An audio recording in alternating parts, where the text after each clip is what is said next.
How's it going, you guys? Good evening, good morning, whatever kind of day it is for you that you are listening and that you are watching.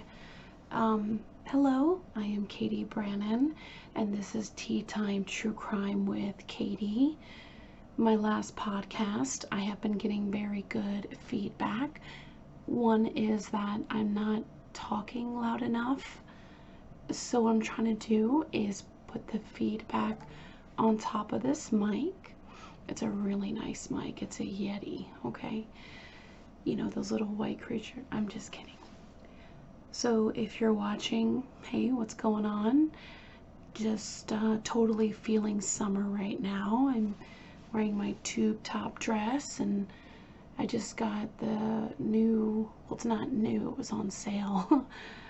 The Etta Love Violent Heart collection necklace, and it is easily one of my absolute favorites. Today I am very fresh faced right now, no makeup, no nothing, so yeah, that's exactly what you're missing if you are just listening. So if you are listening, hey, thank you so much. I know I should say like, subscribe, share, and all that jazz, but I hope that that's a given, you know? I mean, shouldn't that be a given if you like a video creator or any kind of media creator, journalism, news report, etc., you know? So I really like how you say that my way of describing the story is different than other podcasters. Now that, to me, I just want to say that is a really huge compliment, because when I study a case, when I find a case, I literally look at all kinds of videos, read all kinds of articles, listen to other podcasters' point of view, and I work very hard on this. I work full time, so this is literally my joy, my hobby, is getting to do these videos with you guys, and you guys watching them and being, you know, informed, educated, and being some kind of voice for the voiceless. I really appreciate that. So without any further ado, let's get going, because this case, warning, there is violence, there is animal cruelty, major trigger warning ahead, but I will say that there is a survivor in this story, and this survivor was on Dr. Phil, has wrote a book, so let's just jump into it, and I'll tell you in a moment why I chose this story. Alright, Tea Time True Crime with Katie, and if you're watching, I just hit the mic with my little pink mug that I bought probably at a clearance at a Target. You guys know that at Target, but I say Target. And tonight, actually, I am having decaffeinated coffee from my Nespresso machine with the Coffee Mate Kahlua. So it is just delightful. So this story, warning, will definitely upset you. It has haunted me for a few days now, and I've only seen a couple YouTube videos about it, even though this person was on Dr. Phil, has wrote a book. So I'm going to get into it. We're going to get into this psycho who is like, I mean, when you hear tree hugger, this guy took it to a whole different, like, kind of spectrum, anything, okay? So, first off, this story had so many similarities, synchronicities in my life, and it happened over and over again. I was like, okay, I will do this story as best as I can. My mother-in-law, her last name is Maynard. The survivor of this story, her last name is Maynard. My bio granddad owned Dairy Queens back in the day, and it was a Dairy Queen co-worker slash manager who actually pretty much saved this investigation. Like, I mean, she made it go on.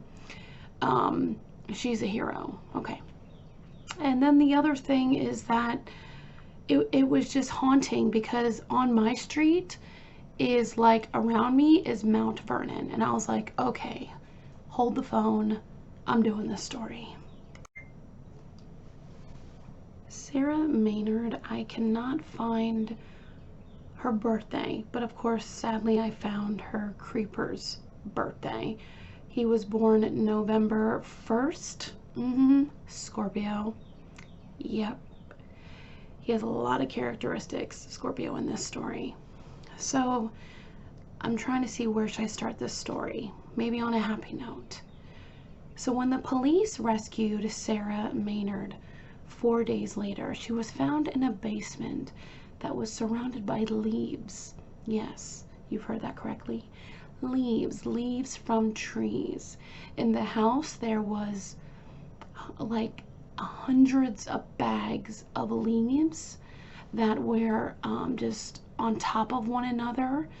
That seemed like it was for decoration purposes. The house that she was rescued in had a refrigerator full of red popsicles and a few dead squirrels. The first thing that Sarah, she loved school, and the first night she told law enforcement that he killed my dog. I know he killed my dog, but I don't know what happened to my mom, my brother, or our neighbor. And of course, I'm about to get into that. But Sarah really wanted to go back to school. That was the main thing that she wanted to see besides her family. Like she was so upset that she missed, some school. Tina Herman was a single mother who had 2 children, Cody and Sarah. Now, Cody and Sarah were very close, and actually, Tina was not doing good at the moment.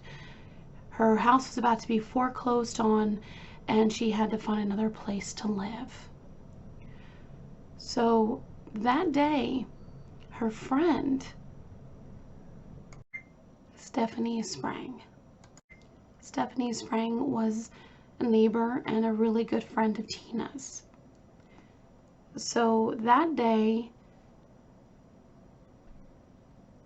police get a call. 911 get a call that Tiffany's boss, the manager at Dairy Queen where she worked, was like, hi, I'm worried about one of my employees.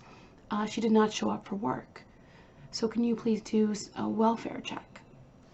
So the police, down in Mount Vernon, in Ohio, is going to be like, yeah, definitely we'll go do the welfare check.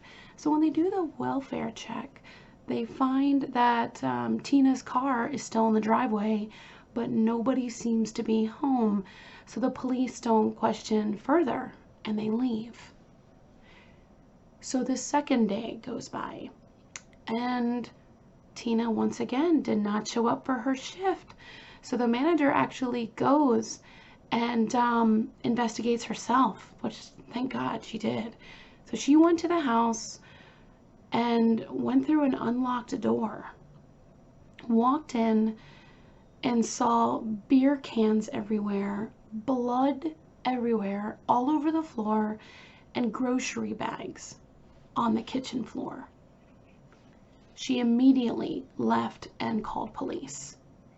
So when the police came, they saw and they're like, wow, where are the kids? Like, who lives here? And then of course, the manager at Dairy Queen is trying to give them information, and they realize that there's supposed to be a dog and there's no dog. There is nobody in the home, but there is blood everywhere. When they go inside the bathroom, there is literally blood everywhere. And it looked like to the investigators that the dismembering of the bodies were taking place in that bathroom, in that tub. Man, this is just like a lot to take. Okay. So now this is what happened. Warning again, I'm going to talk of animal cruelty and violence. But again, a survivor, so that is a bright side, you know? November 9th, 2010, in Mount Vernon in Ohio, there was this man in the trees that neighbors believe have been just chilling in the trees for weeks, or maybe even months. And he was a neighbor. He was 29-year-old Matthew Hoffman, the creeper that's born November. Yeah, that dude. I don't even care if I get his birthday right, but I did see that he was born in November. Sarah, the 13-year-old, she's good now. I mean, I'm sure she's not good, but she's away from him now, even today. But it did not say her birthday at all. It just said that she was 13 years old. So Matthew Hoffman, he says why he did what he did was he was just trying to rob the house. Like, he just wanted to rob. And I'm like, you want to rob the house, but yet you ultimately just did a massacre. Like, usually burglars don't do that, like, at all. They take their stuff, they may hurt you, but they don't kill you, and they leave. But Matthew did things that are like nightmare fuel. So in November in 2010, Matthew found his way inside the Maynard home. It is said that the house wasn't in the best shape, and there was like a little hole, I guess, in the garage. I'm guessing when the garage door was trying to, go all the way down, that it didn't reach to the ground. Investigators find out that Matthew got into the home. So, I mean, he essentially did break into the house, but nothing was broken inside. Not yet. So they think he got through like a cracked crevice from the garage door. So he goes in there to rob the house. He's there for like 45 minutes, maybe an hour. All of a sudden, Tina comes home. She comes home with a bag of groceries, and she goes into the kitchen. And all of a sudden, there's this man in her house. The dog is barking. It is just panic. I mean, she's screaming. She's scared to death. She's running around. He came with weapons. He came with a jungle knife, which is a gnarly looking knife. It's a huge knife with a serrated blade. And he came with a blackjack. Now, I thought blackjack was just cards or a card game, And apparently it's actually a type of weapon that law enforcement may use. I saw articles about that, so I don't know which anyway. So basically it's like a club, something like a sack that has something heavy on the end of it, and you swing it. So Tina is in hysterics, and of course she's screaming like, oh my God, like, we're not there, so we don't know, but I assume you're in hysterics. You have a bag full of groceries, you're in the kitchen, and there's this man in your house. So she's freaking out, and all Matthew is trying to be like, oh my God, just like, shut up, stop making so much noise, but she wouldn't. I mean, then he starts hitting her. He literally starts hitting her. He hits her twice with the blackjack, and he's trying to knock her out, apparently, but she is not getting knocked out. She's being hurt really badly. So he takes her to the bedroom. She is just not calming down, okay? She is just in a frantic, which, I mean, yeah, duh, someone hits me across the head. I'm not gonna be like, oh, ow, ow. No, I'm gonna scream my flipping head off, fight. Well, actually, we don't know what we're gonna do, so that's kind of disrespectful. We've never been in that position. But I'm just saying, Matthew said because she was frantic and screaming, he just was trying to silence her. Out of nowhere, the neighbor, okay, Stephanie Sprang, comes in and sees what's happening. she stumbles into the bedroom and just frantic and like, oh my God. And then Matthew gets the jungle knife and just starts stabbing poor Tina twice in the back to make her stop screaming. Then, while Stephanie is trying to run, get help, you know, who knows, he gets her and he grabs her, and then he starts trying to silence her as well and starts stabbing her as well with the knife. So now you have 2 dead people on your hands, and the dog is barking, just making so much noise, and he ends up killing the dog.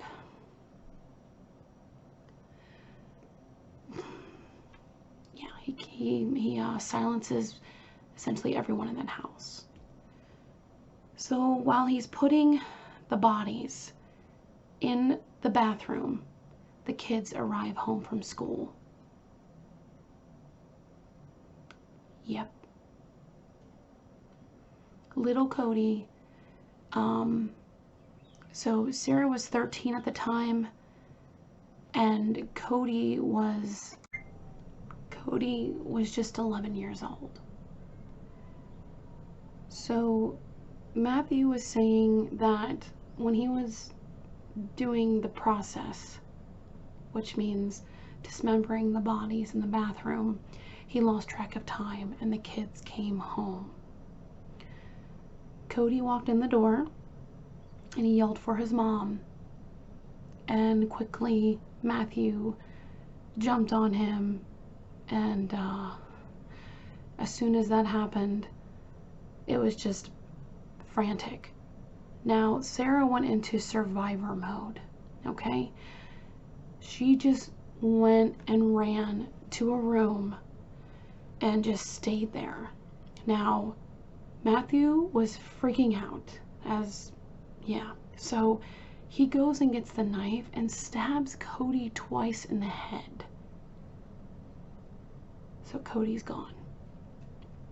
Then Matthew runs to the room, and there's like 2 different things. So she's either in the bedroom, which I've heard in some podcasts, or she's in the kitchen. But again, I'm not sure, so let's just say she is in a room, okay?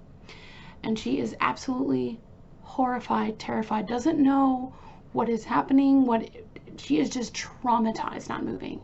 So Matthew is on the way to go kill her, but he sees that she is just sitting down, just in like shock, and he thought she was going to call 911 and bring police there, but she did not do anything. She just like stood there. So he quickly bound and gagged her and took her into the home, and he kidnapped her. Okay, so after killing the other members of her family, Matthew gagged Sarah and threw her in the back of Stephanie Sprang's Jeep next to the trash bags containing the dead bodies. Like, what? Sarah did not know at that time that she was literally laying on top of her mom, her brother, and a very good neighbor, and her dog. And they're all deceased.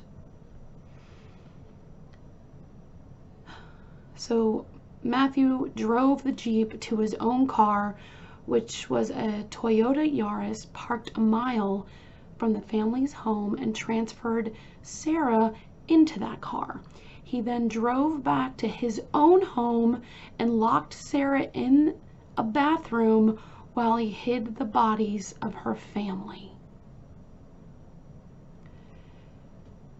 So when Hoffman was so exhausted from a day of just, murdering innocent people, piece of crap, I hate him, he decided to take a nap.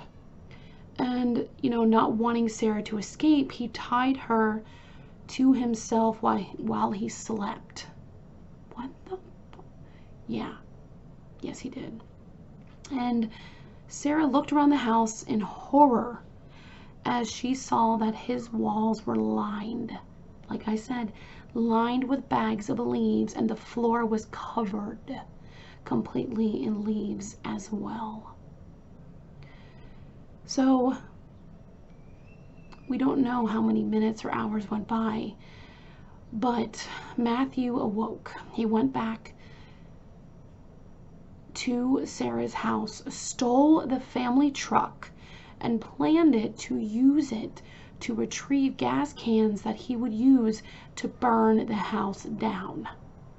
The truck, however, stalled out. So Huffman, Matthew, piece of crap, had to abandon it in the parking lot. Sarah was chained up in a crawl space for around 3 days. Again, the room was in pitch black darkness, covered in leaves, freezing cold and wet, where this piece of garbage repeatedly essayed her. Just assaulted her. And he only fed her rotten food. He gave her cereal, but the milk was rotten. And he also would not let her go anywhere. He wouldn't let her go to the bathroom. So he made a diaper out of a trash bag that he taped to her body, and she didn't let her, she didn't clean herself. He wouldn't let her feel clean. Oh man. So yeah, that's pretty horrific stuff. So police raided his home, and Sarah was locked up in the crawl space, and they were not able to untie her until they took pictures of her for evidence. Like she's literally sitting there in her own filth, waiting to be rescued, waiting to be fed, and to have clean water. And the investigators, I get it, but it still is not less of a punch. That's horrible. They had to take pictures of how she was.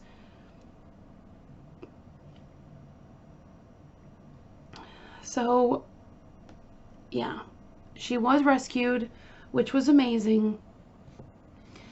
And like how we got him was because of Walmart receipts that he left at the scene of the crime. And he knew he left a lot of evidence there, so he was going back to burn it down. Years before, Matthew did this before. Not the horrible massacring part, but the burning.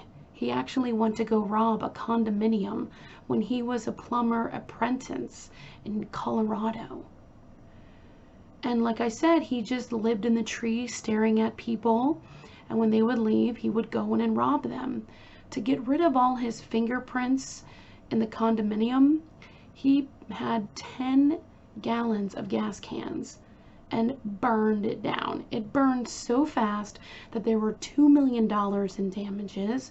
Even vehicles were trapped inside of garages.